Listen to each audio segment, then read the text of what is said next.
tidak terjamah tapi akhirnya menjadi kebiasaan. Oke. Contoh misalnya kita melakukan pembelajaran dengan jarak jauh begitu mudah dengan apa itu Zoom meeting ya, Oke. dan lain sebagainya. Yang tadinya biasanya "Yuk kita ke Jogja ada seminar."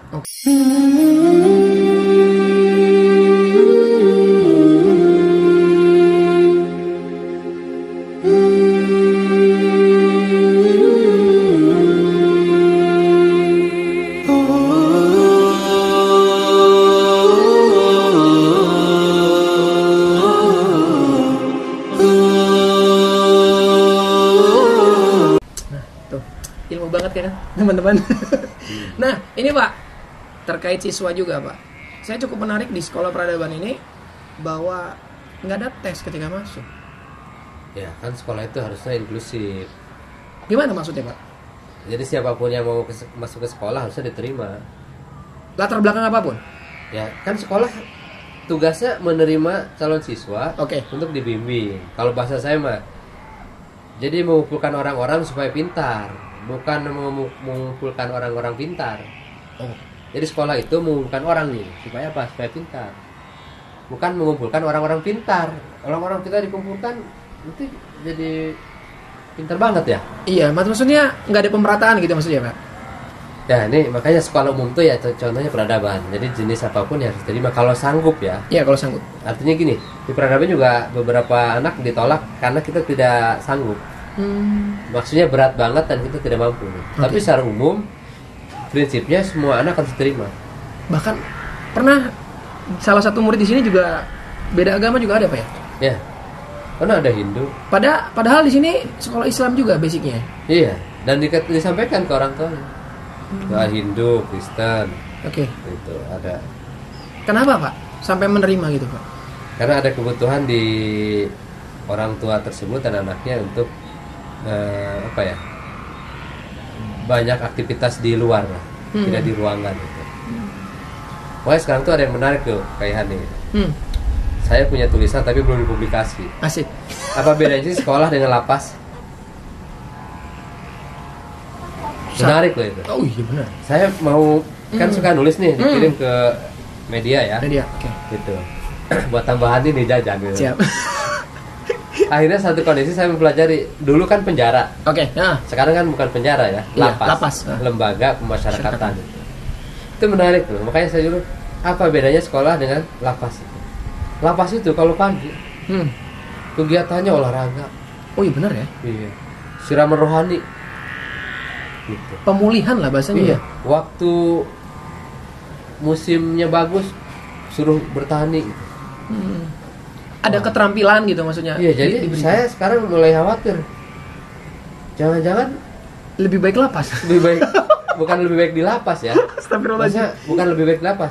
Kok pola pembelajaran atau pola hidup di lapas itu luar biasa gitu. Itu saya sedang membandingkan sekarang. Mudah-mudahan nanti kalau sudah banyak referensinya bisa saya publikasi. Asik. Saya tunggu Pak. Iya. Kayaknya menarik. Kalau di lapas itu bener. begitu tertata, di dunia pendidikan yang namanya sekolah itu harus jauh lebih tertata. Dan rumusnya untuk menjadi anggota masyarakat. Oh iya benar. Kembali kepada masyarakat. Iya, sama kan? Penjara sekarang menjadi lapas. Gitu. Untuk kembali ke masyarakat. Nah, sekolah itu mengumpulkan anak didik itu supaya menjadi anggota masyarakat yang baik. Iya benar. Nah, itu menarik sekarang. Nanti ya kita buat tema khusus ya. Siap.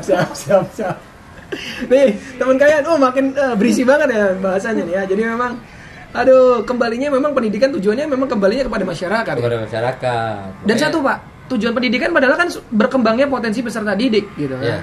Nah, kenyataannya gitu kan Pak, ya pendidikan sekarang gitu, mohon maaf penerjemah aplikasinya kok lebih kepada bukan berkembangnya potensi anak-anak tapi ya tujuannya mah ujian nasional dengan range segini gitu tuh Pak. Lebih kepada kognitif lah gitu tuh. Yeah. Kenapa Pak? Itu salah satu yang harus dicapai, tapi bukan utama. Oke. Tetap itu silakan menjadi target juga. Oke, target untuk juga. Sekolah, tapi tidak menjadi utama dan satu-satunya. Yang satu-satunya itu cuma satu. Apa? Siap menjadi anggota masyarakat. Itu tujuan pendidikan. Kalau diambil satu saja. Oke. Tuh, kalau target misalnya ujian nasionalnya harus bagus, itu salah satu. Gitu. Dan Dan ketika kembali menjadi anggota masyarakat yang baik, disuruh gini. Jadi sekolah yang baik itu, kalau di sekolah itu dia olahraganya, misalnya siswanya 20, yang badminton dia 15. Nah itu sekolah sukses badminton. Siswanya 40, yang gemar sepak bola itu 35. Nah itu sukses. Itu. Bukan misalnya siswanya 10, yang ikut badminton 1 dan juara. Itu nggak sukses, kategorinya sekolah itu pribadi. Nah tapi kadang-kadang kita masih menggunakan bahwa ketika ada salah satu anak sukses, itu sekolah disebut sukses. Padahal bukan itu. Itu pribadi, karena sekolah itu kelas. Oh ya, kelompok. Kelas lah, terjemahkanlah dari pakai kamus lah. Gitu. Jadi ketika mayoritas itu memenuhi target, itu sukses. Kelas itu sukses. Terus seluruh atau mayoritas dari satu sekolah itu memenuhi target, itu sukses. Misalnya anak sekolah peradaban, dari 140 anak, 120 dia senang bertani dan melakukannya dengan intensif. Nah, sekolah peradaban sukses bertani. Tiba-tiba ada salah satu siswa sekolah peradaban sukses bertani dengan media tembok misalnya, sampai menghasilkan panen yang bertonton. Nah itu pribadi, bukan rumus sekolahnya sukses. Gitu. Jadi bagaimanapun juga, kembali nih semoga dengan tadi, yang namanya prestasi itu harus prestasi seluruh siswa, bukan individu.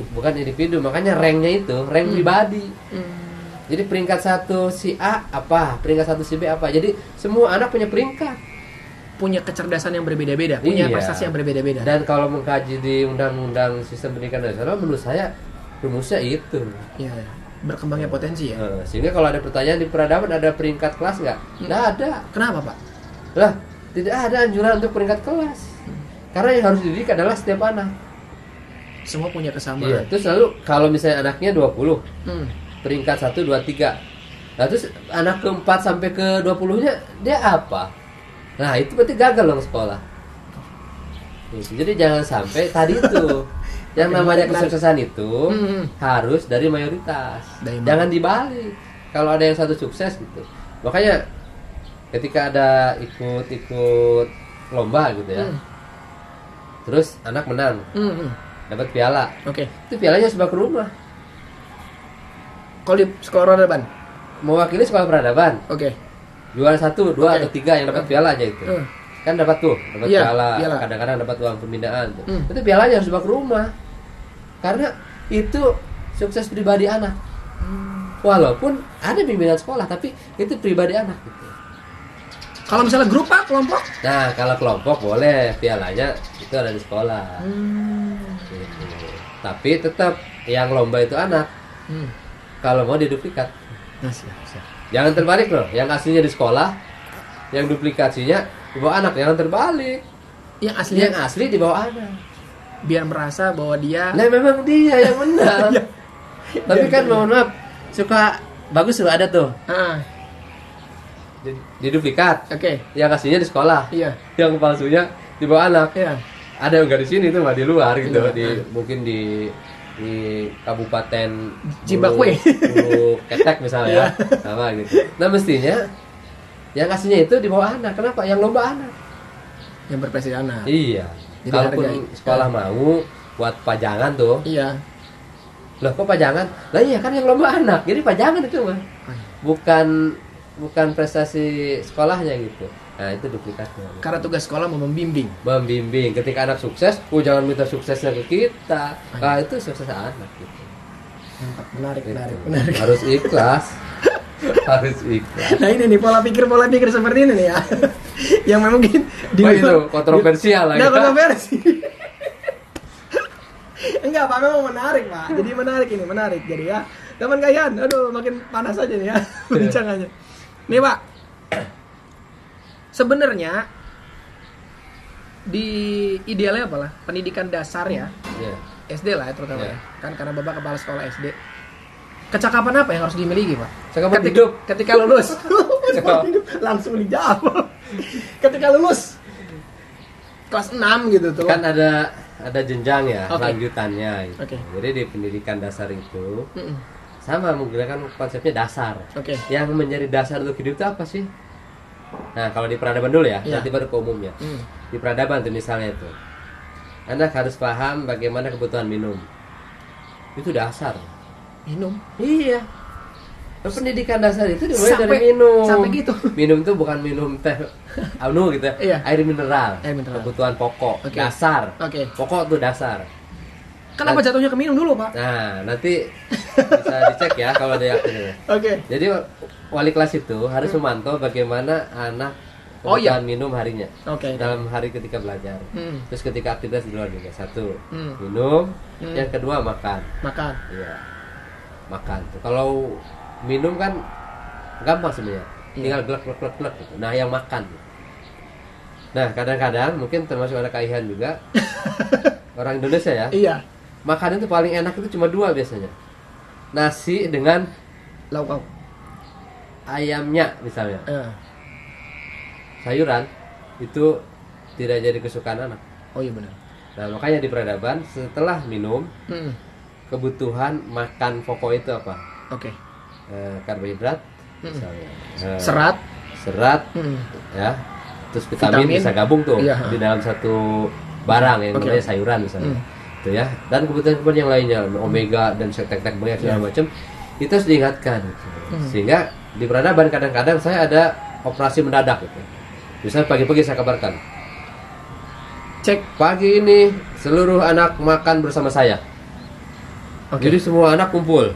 Oke. Saya ikut di situ. Nah, nanti kita lihat. Oh, ternyata ada satu anak yang sayurannya kurang. Nah, sekolah menyediakan itu untuk pembelajaran. Berkewajiban. Iya. Tidak mau dicoba, diajak, dipaksa, tapi dipaksa dengan upaya ya. Oke. Ayo harus dengan sayuran segala macam gitu. Karena itu kebutuhan. Ingat pendidikan dasar. Oke. Tuh. Terus satu minum, dua makan, Oke. ketiga ibadah. Ibadah. Oke. Ibadah itu kelasnya ada dua. Ibadah yang menjadi kebutuhan pokok, ya, ibadah wajib, Oke. dengan berbuat baik. Oke. Jadi anak rasanya sudah berbuat baik apa hari ini? Itu yang umumnya Oke. dari kelas 1 sampai kelas 6. Nah, kalau fase-fase berikutnya itu apa sih yang dibutuhkan di pendidikan dasar itu? Ya bermain. Kok bermain, Pak? Bukannya di Iya. TK, Pak? Di TK. Nah, ini kadang-kadang. Iya. Sengaja saya nanya kayak gini. Di TK itu bebas melakukan sesuatu. Bebas melakukan sesuatu. Rumusnya bermain. Belum tentu bagi jiwa anak TK itu sedang bermain. Contoh, Pak. Misalnya ada kursi. Oke. Anak saya aja umur 1 tahun kurang. Dia akan naik. Naik ke sini, naik ke sini. Oke. Jebluk aja jatuh. Emang itu bermain? Iya benar. Itu bebas melakukan sesuatu kalau Oke. dibahasa sederhanakan. Lagi belajar. Lagi belajar gitu. Nah, di SD itu rumusnya naik ke sini dan dia menikmati, enak gitu. Terus tidak berbahaya. Nah, itu udah bagi saya itu yang maksud sudah bermain. Oke. Ada sesuatu yang dinikmati. Loh, ini mah anak yang tadi Iya, mencoba. naik, geblok. Emang menikmati? Rumus bermain itu Oke. finalnya itu nikmat. Nikmat. Senang, riang, gembira gitu. Makanya kalau tokoh pendidikan anak yang zaman dulu tuh FWA Probel namanya. Kalau masalah orang Jerman tuh ya. Katanya anak-anak itu harus damai, gembira, merdeka. Damai, gembira, merdeka. Nah, itu butuh pembimbingan. Jadi main itu harus dibimbing. Di mana kalau bukan di sekolah? Sekolah ya. Di sekolah. Masa di sekolah bermain? Lah, bermain juga harus dibimbing. Nah, makanya kadang-kadang SD udah serius. Lu di mana bermainnya? Setelah pulang ternyata setelah pulang Iya. dari sekolah ada orang tuanya. Wah, tidak boleh bermain di mana? Tawuran di SMP. Tidak benar. Tidak Itu menemukan kepuasan. kadang-kadang itu mereka main-main loh. Oh iya.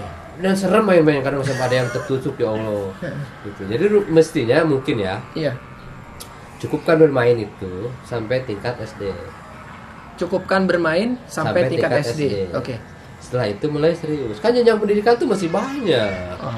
Ini kadang-kadang gini, di peradaban tuh bermain aja sih. Nah. SD peradaban.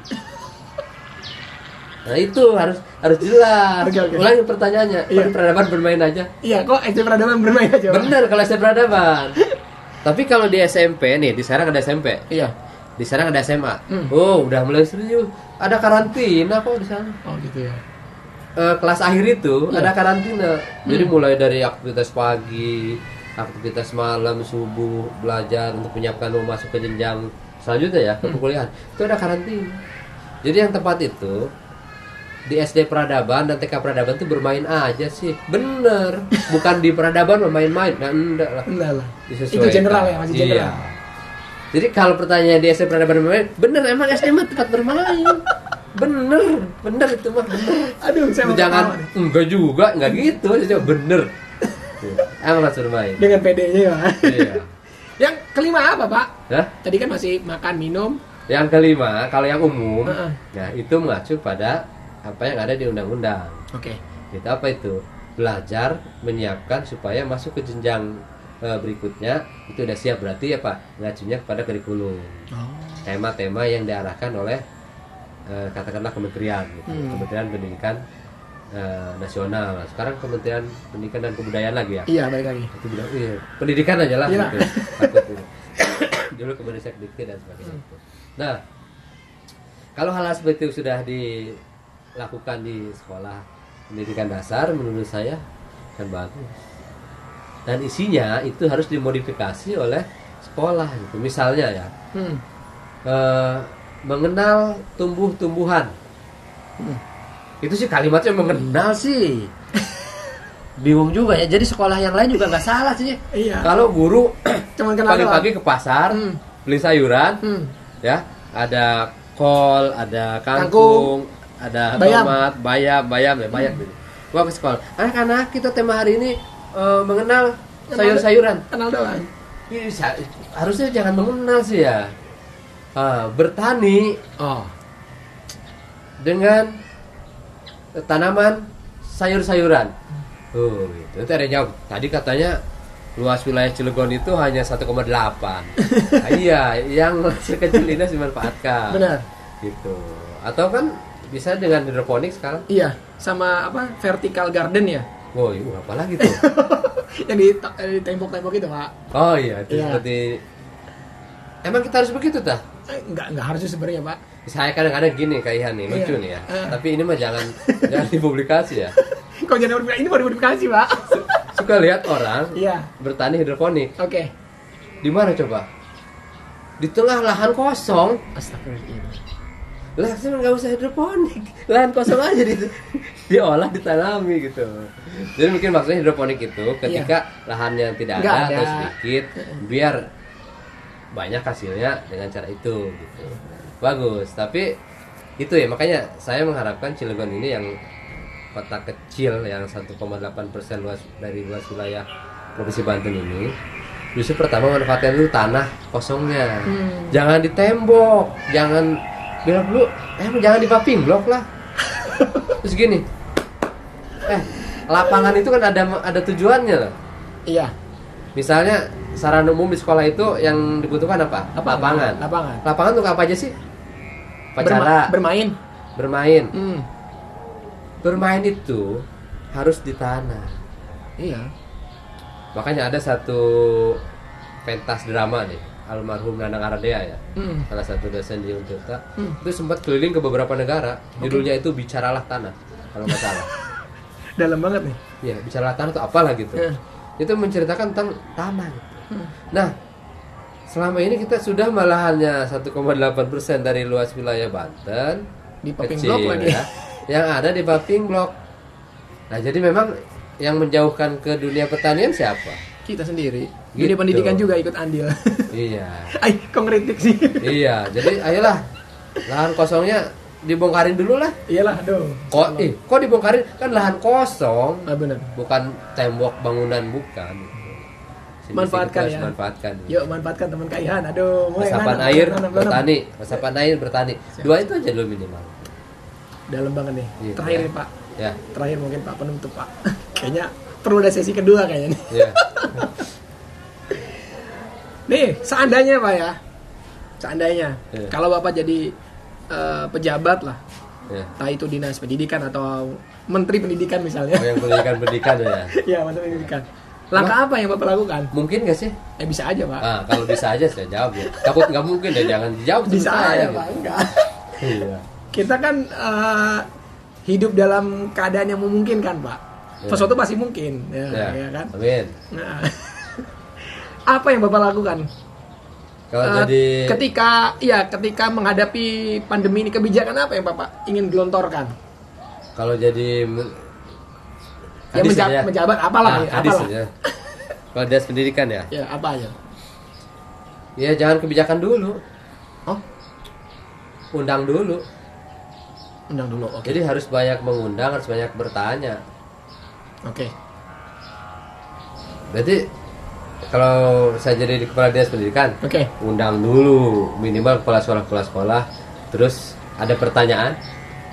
Nah dari situ baru kita bersikap. Gitu. Contoh misalnya ketika kondisi pandemi begini, apakah harus masuk atau tidak? Itu jawabannya kan dari sekolah-sekolah. Gitu. Sehingga yang sekolahnya benar-benar di kota itu berarti bagaimana, yang sekolahnya di pegunungan itu bagaimana dan sebagainya. Nanti kalau khusus pandemik ya, Iya. kalau yang umum biasanya ketika jadi pimpinan utama, karena sudah ada pimpinan-pimpinan di fase atau level berikutnya, tugas kita banyak bertanya. Banyak bertanya. Iya. Terus kalau tidak ada pertanyaan, berarti mencari Pertanyaan. Setelah itu baru kita menjawab. Nah, kalau bentuknya instruksi, nah itu susah karena kita dari mana mengukurnya. Gitu. Sehingga kalau saya nanti berkesempatan jadi Menteri Pendidikan Amin. Nasional, Amin. ya, banyak bertanya dulu. Oke. Karena Dari sebelum-sebelumnya. dari sebelum-sebelumnya, terus baru bersikap. Di kita ini kebutuhan pokoknya hampir ada loh di Indonesia ini. Contoh, Pak? Kalau orang sudah cukup makan, makannya sehat, di luar kehendak yang Maha Kuasa, kan nggak sakit. Iya, benar. Pertaniannya menjadi kebutuhan seluruh sekolah. Gitu. Terus teknologinya baru teknologi yang mendukung kehidupan bermasyarakat, apa-apa dan sebagainya. Sehingga teknologi canggih yang sudah dilakukan atau sudah dibuat oleh negara lain, itu tidak mesti ikut-ikutan. Misalnya kendaraan canggihnya banyak nggak sih di negara-negara lain? Banyak. Nah, kita nggak usah buat kendaraan roda 4 misalnya. Lalu yang harus dibuat apa? Misalnya saya tinggal di Cilegon. Wah, kita bagaimana cara membuat cetakan bata yang bagus, Oh, iya benar. cetakan genteng yang bagus, gitu. Terus bagaimana Produksi emping. ya gitu. Kenapa? Karena di tempat lain tidak, gitu, tidak ada. Gitu. Jangan sampai produksi alatnya dari luar, padahal di luar tidak ada barangnya, barangnya ada di kita, gitu. Akhirnya jadi mahal. Nah, hal-hal seperti itu, gitu. Jadi mudah-mudahan sih Amin. para pengambil kebijakan juga mampu berpikir panjang dengan rumusnya gitu. Kesuksesan sekolah itu apabila mayoritas peserta didik mendapatkan apa yang dimaksud sukses tersebut. Nah, saya sampai tadi itu. Ya. Kalau sukses badminton berarti mayoritas seluruh siswanya Sukses. dia senang badminton. Itu. Ketika dia juara badminton, nah itu sukses pribadi anak di sekolah tersebut. Nah, itu. Karena kalau menggunakan cara, wah juara 1 alhamdulillah, sekolah peradaban badmintonnya juara 1 orang. Padahal siswanya 100 lebih. Nah, gitu. Itu mah kesuksesan pribadi siswa di peradaban. jadi kalau semua anak-anak itu punya prestasi yang beragam, nah baru sukses. Nah, itulah sekolah sukses gitu. Nah, itu ya. Sekolah ya, indikator mutunya berarti harus berubah, Pak. Enggak. Menurut saya udah ada, udah menyesuaikan. Udah menyesuaikan ya? Udah menyesuaikan ya. Kan tapi gini, kalau tetap ada peringkatnya susah sih. Peringkatnya peringkat kelas. Iya. Yang dididik itu anak, bukan kelas. Oh ya. Berarti yang diperingkat anaknya, bukan kelasnya. Kalau yang dididik kelas, peringkatnya peringkat kelas. Kelas tuh bukan orang, Iya. kelompok kelas kan. Kelompok. Jadi yang di peringkat itu setiap anak. Juara satu terbaik di bidang menggambar misalnya. Iya. Contoh misalnya, guru satu guru 20 anak. 30 anak. Yang diajar oleh satu guru ini berapa anak? 20 misalnya. 20. Lah kenapa peringkatnya 1 sampai 3? Oh iya benar. Harusnya 1 20 anak itu ada peringkat. Iya, tapi dia tidak bagus. Nah, itulah belum suksesan guru. Gitu. PR. Nah, jadi kami nih di peradaban ya memang belum sukses. Kenapa? Belum begitu banyak memberikan bimbingan supaya seluruh anak berperingkat. Rank itu rank ya. Ya. Kalau zaman dulu mah ranking, gitu. Ranking. Kan bener rank kan, Rank. bukan ranking. Itu Baik. harus belajar kita. Ya, terima kasih teman Kaihan. Aduh, pembicaraan yang panas banget ya. Panas nih. Walaupun cuacanya dingin ya. Tapi Iya, tentu adem ya. banyak pelajaran ya dari diskusi. Hari ini ya, yang pastinya mudah-mudahan ada part 2 ya, Pak ya. Boleh ya. Mudah-mudahan nggak Sambil kapok. makan apa mie ramen? Nah, merah. Hari ini soalnya nggak buat. Oh, iya. Jadi mohon dimaafkan Pak ya. Yuk. Jadi terima kasih teman kalian yang sudah menyaksikan. Jangan lupa nih, Pak Beben juga punya Instagram. Nanti ada di komen, di like ya, di share. Juga bisa dikunjungi juga informasi tentang sekolah peradaban juga. Palangkareng Golaren. Oh kelar. Ya. Boleh juga promosi ya, nggak apa-apa ya. Jadi baik, terima kasih teman Kaihan atas waktunya. Ya, sampai berjumpa di teman Kaihan selanjutnya ya, episode selanjutnya. Sekian, assalamualaikum warahmatullahi wabarakatuh. Waalaikumsalam warahmatullahi wabarakatuh.